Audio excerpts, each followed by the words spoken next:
I festeggiamenti del Redentore si sono conclusi domenica con la messa solenne celebrata alle 19 e terminata con la preghiera di affidamento e la benedizione impartita dal sagrato della Basilica del Palladio alla Giudecca, dal patriarca Monsignor Francesco Moraglia, che quest'anno ha proposto una riflessione sul senso della vita.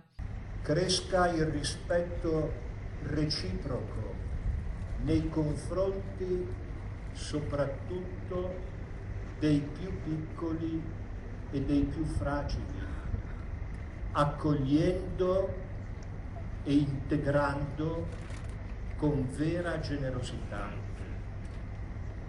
Il nostro legittimo desiderio di crescere non diventi mai polemica violenta o sopraffazione degli altri per un malinteso senso di emulazione.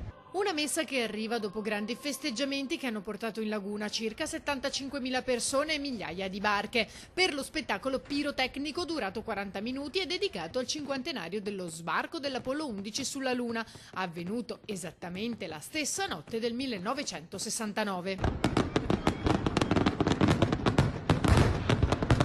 La festa è iniziata con l'apertura del ponte votivo, cui ha preso parte, oltre al sindaco Brugnaro, le autorità civili e militari e anche la presidente del Senato Casellati. In serata il primo cittadino si è congratulato con gli organizzatori, le forze dell'ordine e tutte le persone che hanno fatto in modo che la serata fosse il più possibile sicura. Non si sono registrate particolari criticità grazie all'imponente sistema di presidio coordinato dalla Prefettura.